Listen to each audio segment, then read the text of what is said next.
Alrighty, welcome in to another live edition of the Patriots Beat Podcast here on the CLNS Media Network. I am Mike Kadlick, and I am joined by 98.5 The Sports Hub's Alex Barth. Rounds 2 and 3 are now complete in the 2023 NFL Draft. No trades yesterday for the Patriots, despite owning a haul of picks. Stick and pick at 46 and 76. That was shocking to me. I know it was shocking to you as well, Alex, but they stick and pick. They select two defenders, Keion White and Marte Mapu.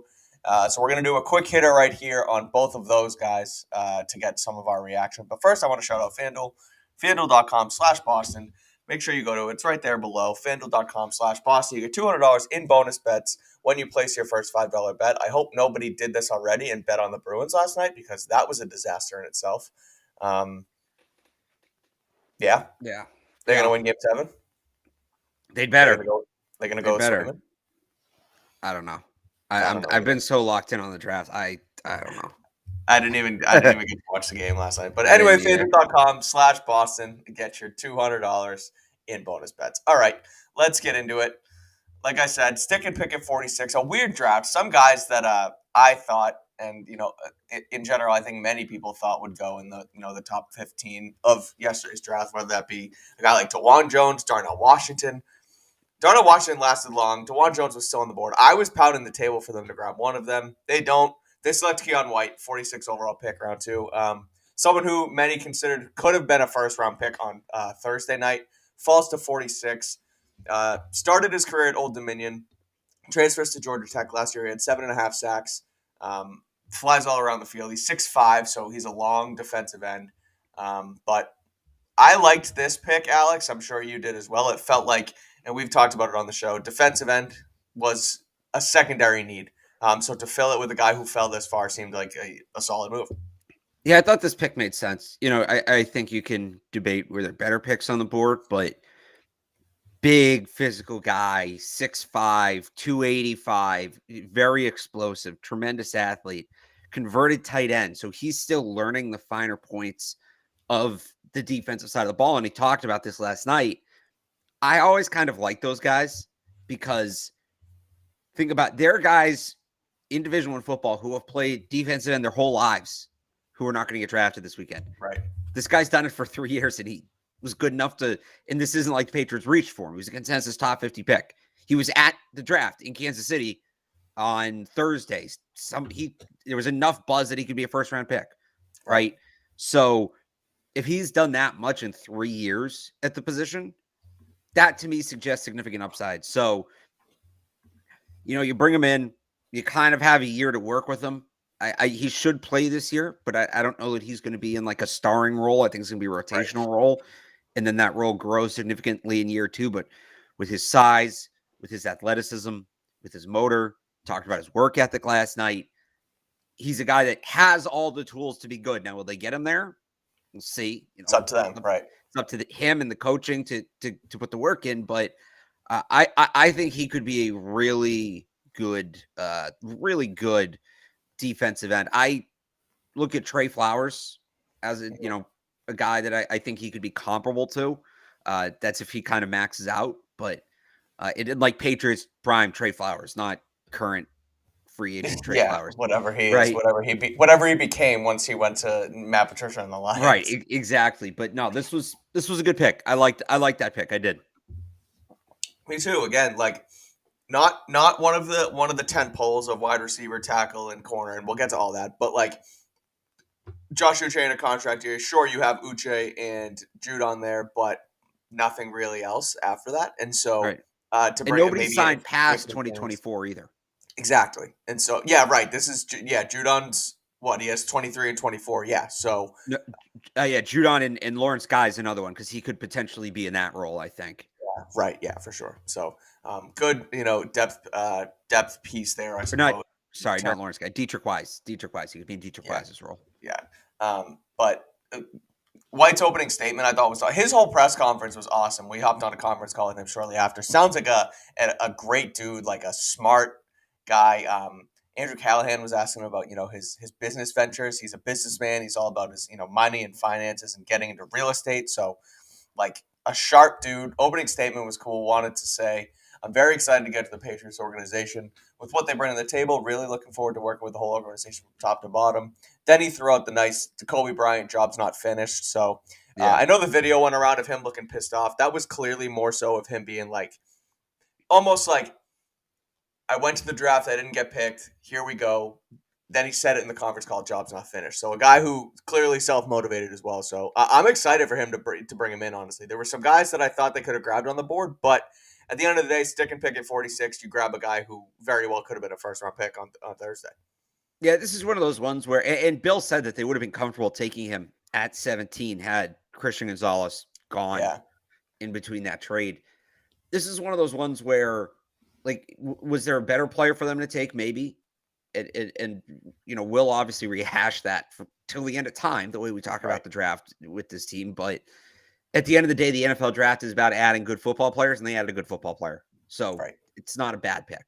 Yeah, there was the rumor that came out yesterday that the Patriots were one of several teams who were trying to trade back into the first round on Thursday night. I wonder if Keion White was their guy for that. Could be. Yeah. So that was White. We'll get into the second.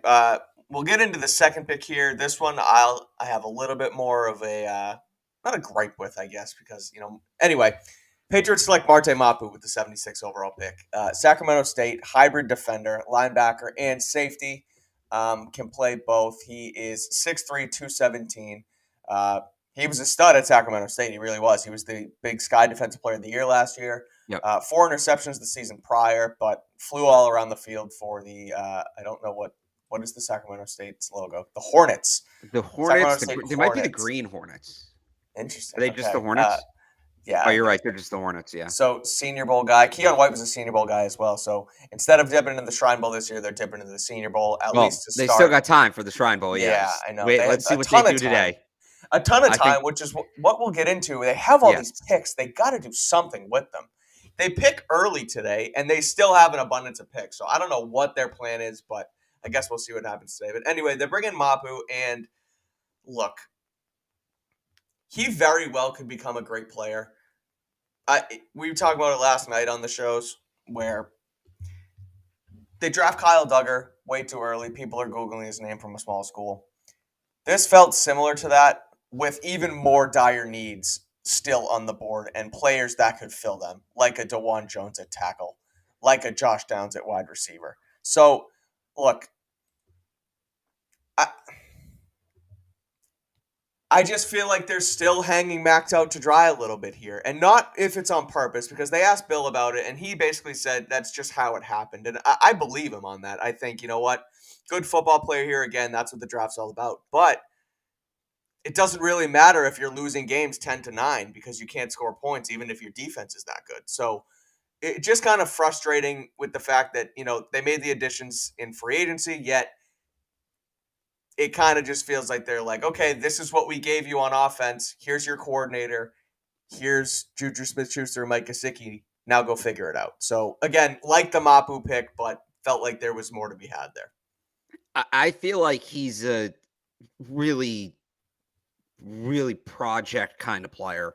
Yeah. 6'3", 217. That's such a massive departure for them at the linebacker position. They've always been like 235 and over. So either they're going to have him put on weight or have him play safety. So either he's changing his body type like significantly. 20 pounds is significant. We talked about this with Isaiah Land. Remember leading into the draft that, it's the question is, can he put on 30 pounds and still play the same way? And that's never an easy question to answer. Or he's got to learn a whole new position. Look, I think they'll move around a little bit. To me, I look at his profile. Tremendous athlete, like just tremendous raw athlete, very physical player, likes to hit, likes to throw his body around, good communicator, instinctive, special teams. This is a guy that's going to be tremendous. Like, I think he's going to be really good on special teams. I look at him and I see Brandon King, Nate Ebner, and there is upside for him to be better and become a defensive contributor, but he's a couple years away. I don't know that happens right now. They're going to they have for that to happen right now. They have to create a role in their defense that doesn't currently exist. Right. So are you doing that for a 3rd round pick? I look at this one. This feels like a panic pick to me. because did they want to make that pick, right? Right. And Bill said that's just the way the board fell. Well, to that point, Matt Groh talked about it Thursday night.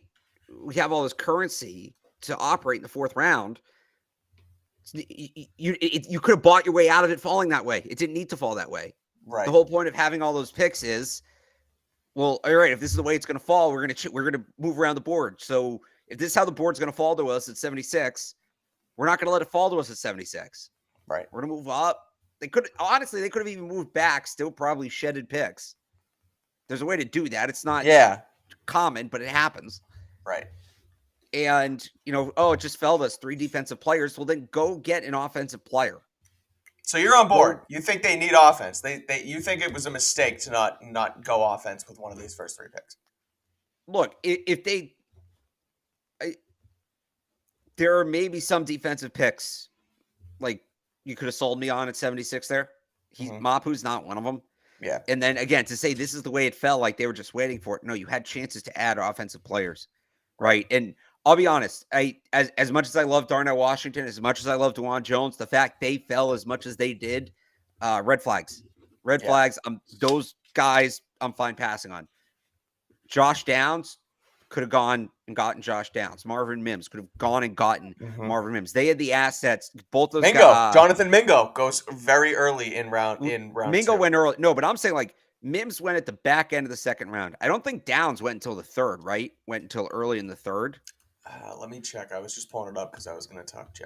But Mims was the last. Marvin Mims was the last pick of the second round. I remember that. Where did Josh Downs go? Josh Downs was like mid-third round. Mid-third. Go up pick and 79. Get that. Right. Go up and get that guy. Go up and get one of the tackles.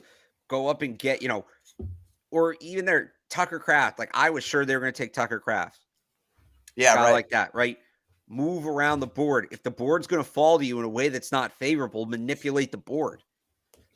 We gave them all this praise on, Friday morning for what they did Thursday night, right? They manipulated the board in their favor and they did it excellently. They played the game and they played it well.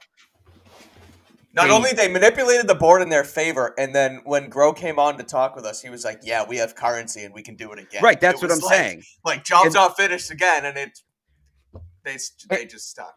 And look, I'm not saying that they were just, hey, we're not going to make any trades today. Never mind, we won all these picks. I don't think that's what happened. I think what happened is they couldn't find a trade they liked. Find a trade you like. Make it work. You have all these picks. You have to throw on an extra 6th round pick, throw on an extra 6th round pick.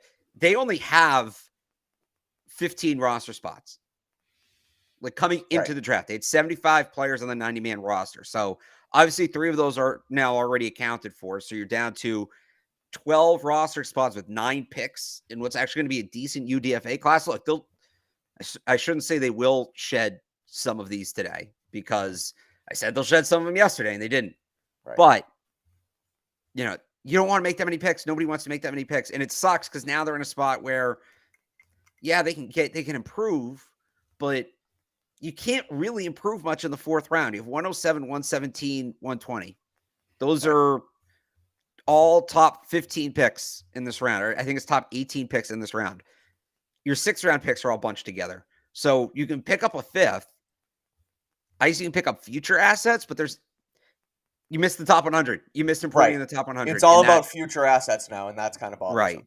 Right. They'll add a 5th. I think they need to add a 5th. They'll add a 5th. They can obviously do that, but can't move up in the top 100. You can't add a top 100 pick. I was waiting for them last night to package like 117 and 135 and move up to like 98, right? Yeah. 98, 99.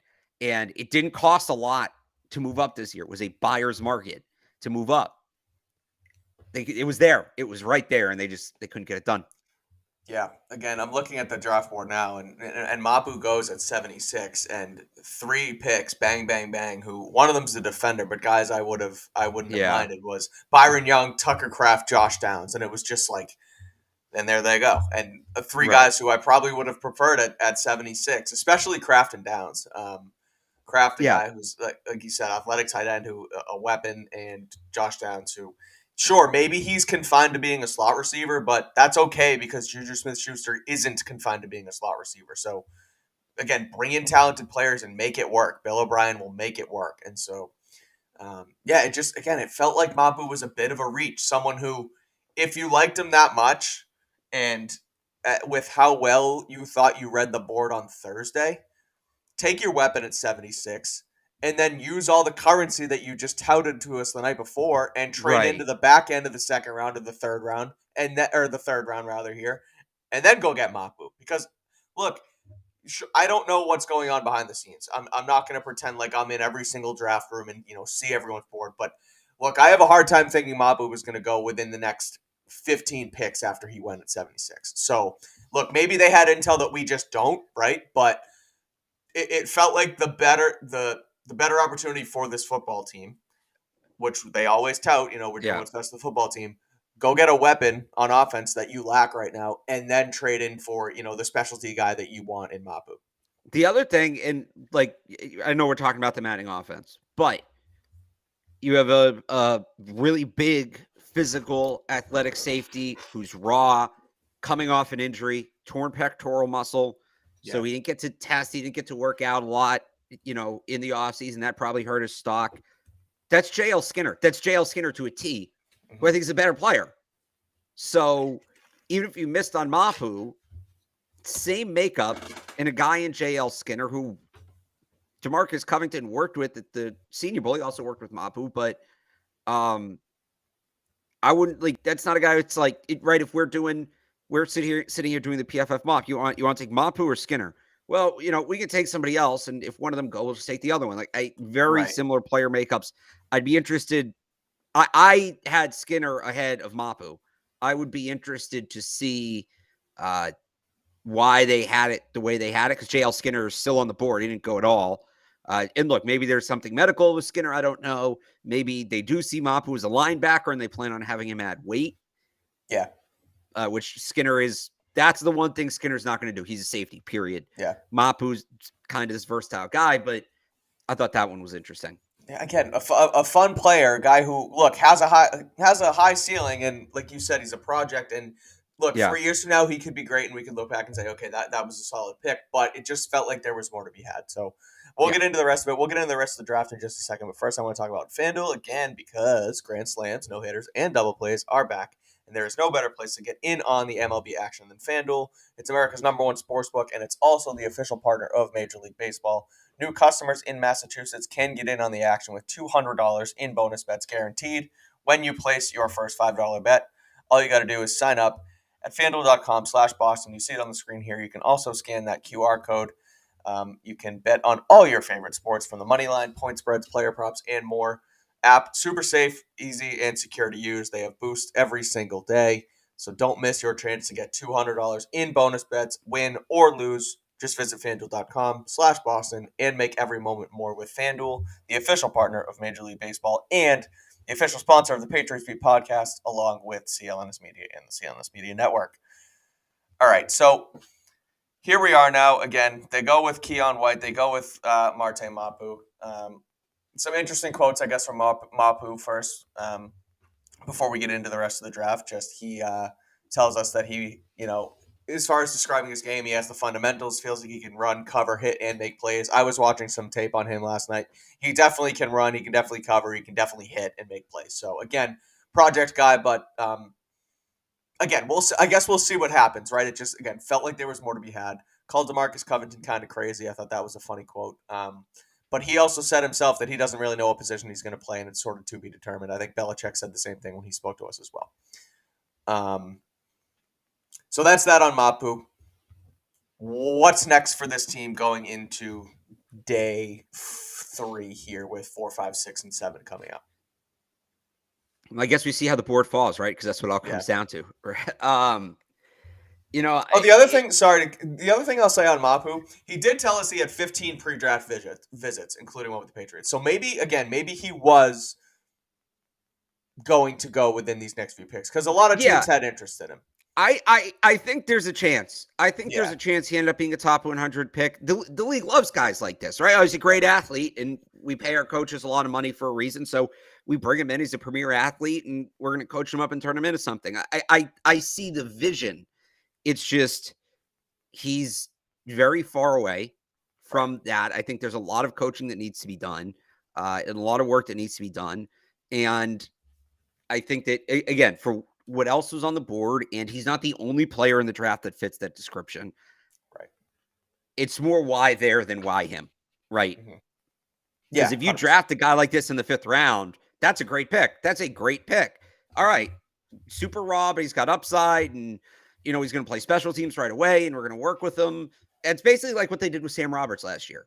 Like, this pick, to me, the logic behind it is similar to what they did with Sam Roberts, and I liked the Sam Roberts pick.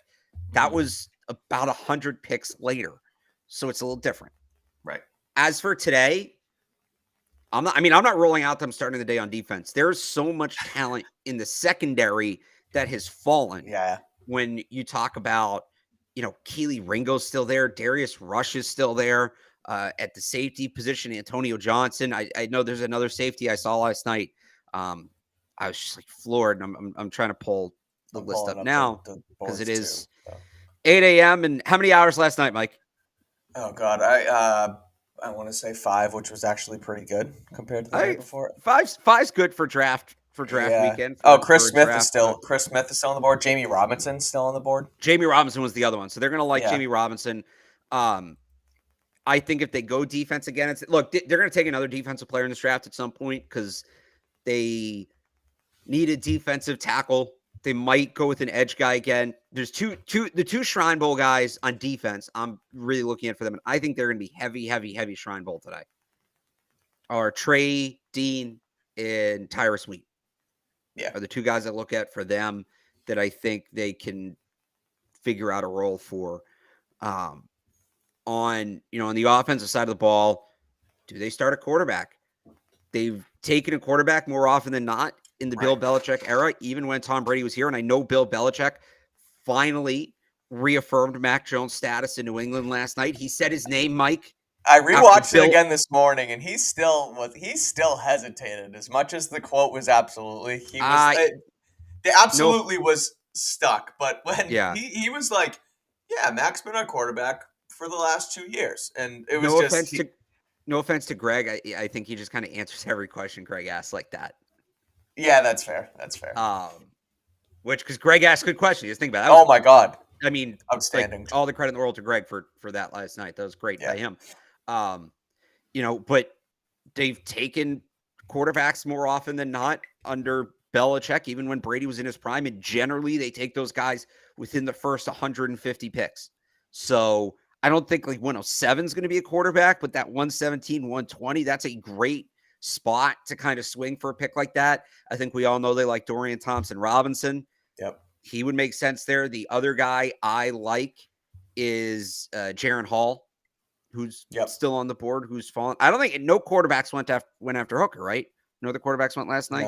No. So Hayner's still on the board. We did get a kicker in the top 100. Yeah, I was waiting on that. Jake awesome. Moody goes 99. 99. That was great. Outstanding. I look at, just looking at the other positions. Obviously, a tight end, Zach Kuntz is a guy we really like. I think Davis Allen and Will Mallory are options as well. Offensive tackle. Receiver. What do you think? Sorry, cut you off. Wide receiver. Xavier Hutchinson's still there. Charlie Jones, Parker Washington. Fine players, I think, would be more of projects, which is frustrating in the playmaker battle. So the guys I look at for them right now, at the top of this thing, coming out swinging today, Charlie Jones. Yep. And by the way, everybody was high on Tyler Scott. I never got it. Wasn't even the first receiver from Cincinnati off the board. Trey Tucker, who the Patriots did meet with. When I look at them early on today with some of those early picks, if they're going to go wide receiver, I think Charlie Jones is the obvious one. If you're going to go receiver high, Ronnie Bell could be another one. I know he's projected to go a little later. He's the kind of receiver I think they might take earlier than projected. And if we get past those first couple picks, the later on wide receivers, shocker, I like Bryce Ford Wheaton for them. No. And then some of the other Shrine Bowl guys, Demario Douglas, Justin Shorter, Joseph Nada.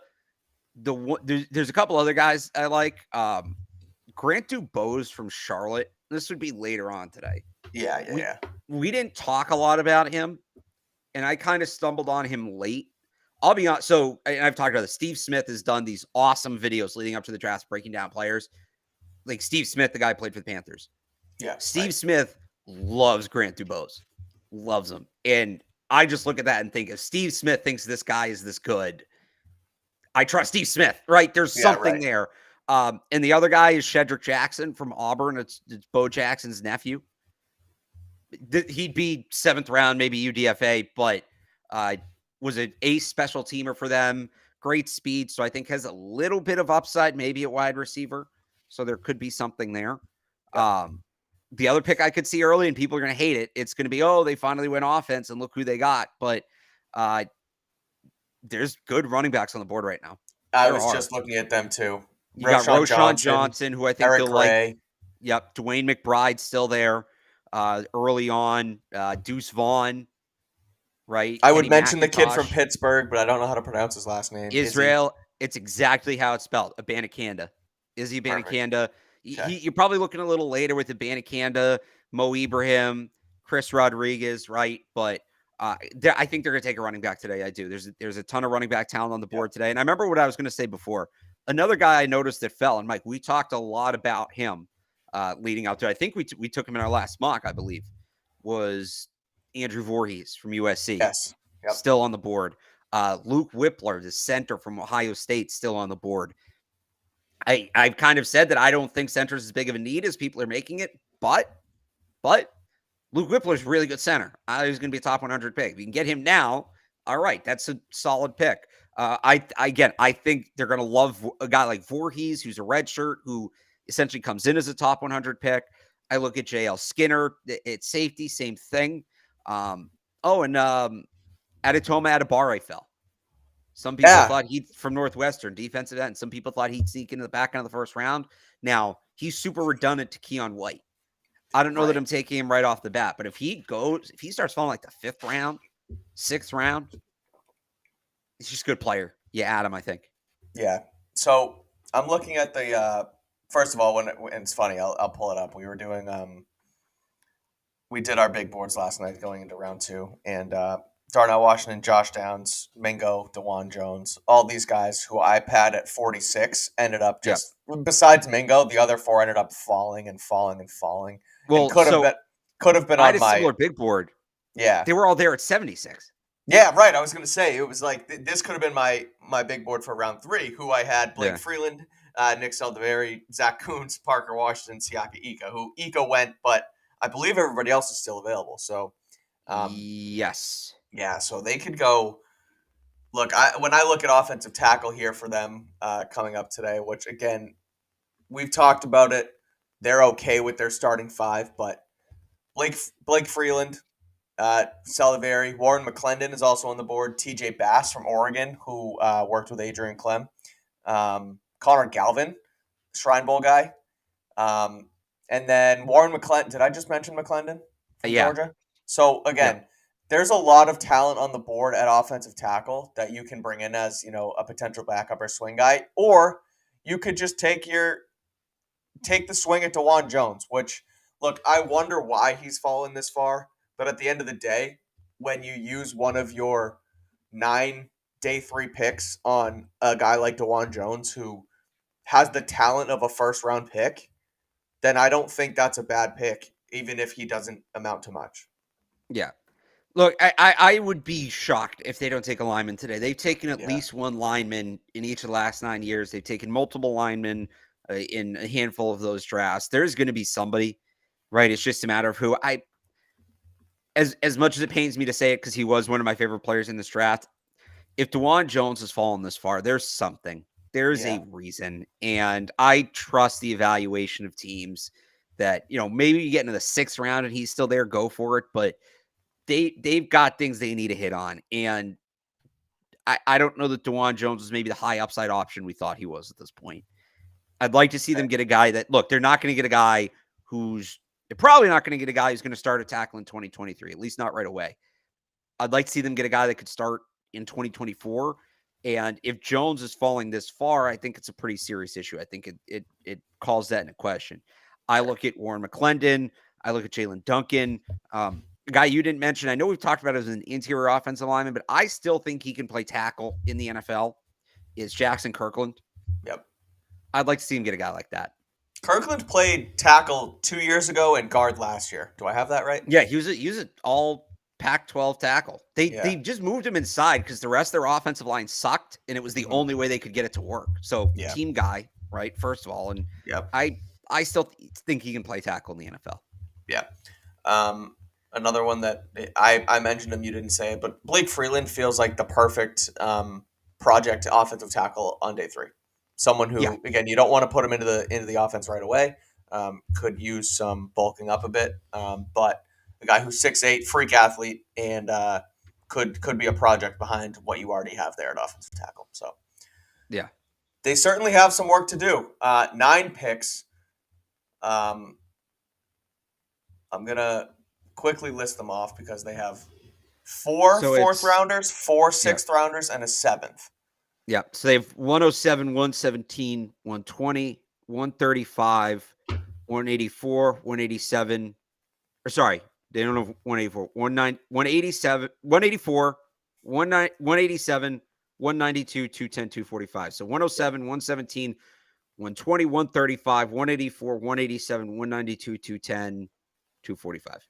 Great work. So that's what we're looking at today, everyone. And that's our recap. That's our preview. So expect movement because you can't make 9 picks. You can't make 12 picks. You just can't do it. Well, you could make 12 picks and there was no movement. So who knows? Who knows? Maybe this would be the biggest draft class they've had in at least the last 10 years. I don't know if they've ever taken 12 players in the modern era of the draft. I mean, the draft is like 15 rounds long. At that point, it's like you're bringing guys in, and I'm not exactly sure what the stipulation is, but there's more guaranteed money, I believe, towards a draft pick, right? And so you got to give them a signing bonus. There's no signing bonuses with undrafted or something along those lines. And so I don't know what the cap,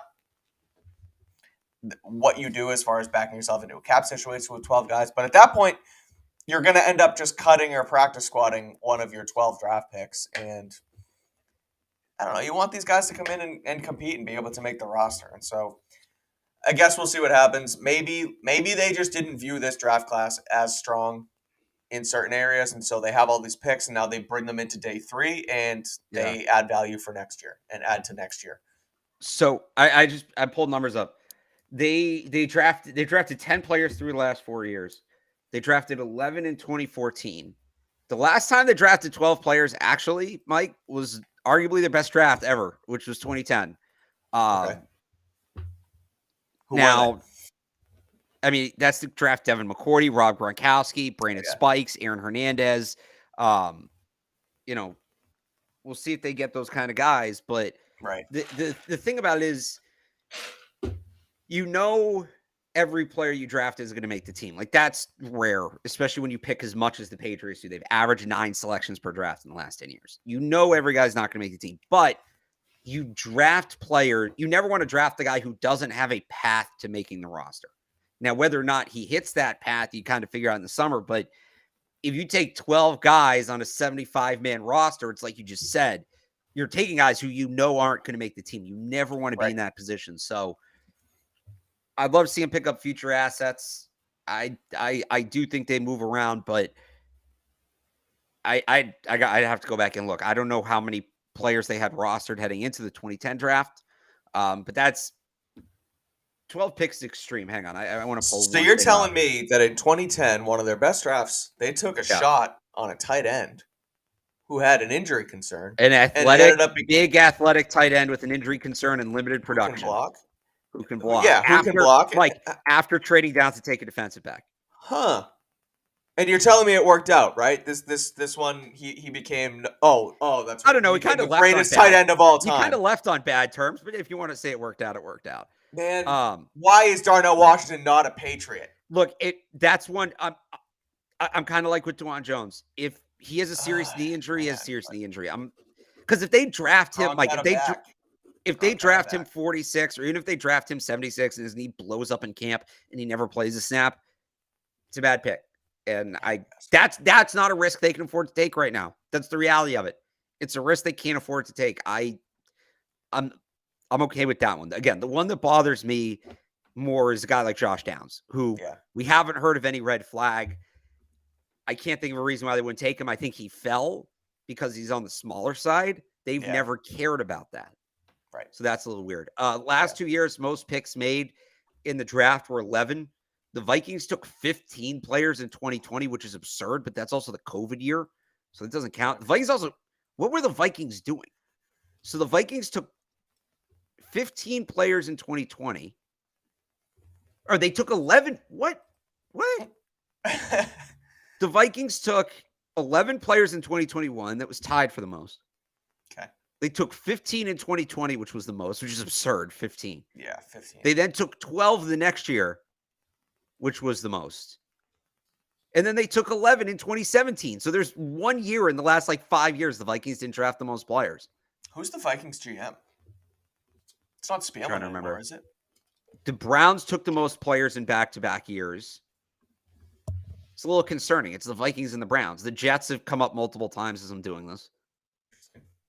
The Browns again, 2012.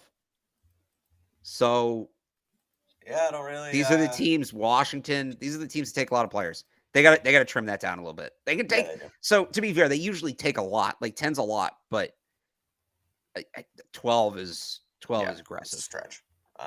But again, like you said, 3 picks early, top 18. So 12 p.m. and they're going to basically be right at it because rapid fire today goes into 5 minutes per pick, and then 4 minutes per pick in the 7th round. So it should be a good one. Any other parting thoughts before we get out of here? I mean, there's been some really good picks around the league. I think the Broncos are having a really good draft. They added Marvin Mims yesterday. They added Drew Sanders, who I think is a great fit. Obviously, the Houston Texans are doing well. I think John Mechie and Tank Dell has the potential to be a really fun wide receiver duo. Nick Casero's having a great draft. Yep. Yeah, I think that's it. We'll see how many specialists go today. It's always Patriots kind of fun on day 3. Patriots have their shot at a specialist with those mid-round picks. So yeah, I mean, if they trade down to the 5th round, get ready for it, or trade up to the 5th round because that's what they do. They take specialists in the 5th round. So so we shall see. Follow along on Twitter. We'll have you updated all day. At Real Alex Barth and at Mike Kadlick. You can also go to FanDuel.com/Boston for $200 in bonus bets. Just deposit 10, bet $5, and then there's going to be $200 in bonus bets waiting for you in your account. So FanDuel.com/Boston. Thank you to them for sponsoring the show. Alex, thank you for waking up and joining me. Thank you for waking up. Yeah, we will be back on Patriots Beat early next week to recap the entire thing. And so make sure to follow along, subscribe to the YouTube channel, follow us on Twitter for updates when we'll be back. Hopefully the Patriots add some weapons today. We shall see. But until early Monday, we will be back then. Thank you guys all for waking up with us as well. Not only thank you to Alex, but thank you for you all. We got a lot of guys in here, so guys and girls. So appreciate it, and we will be back early next week here on Patriots.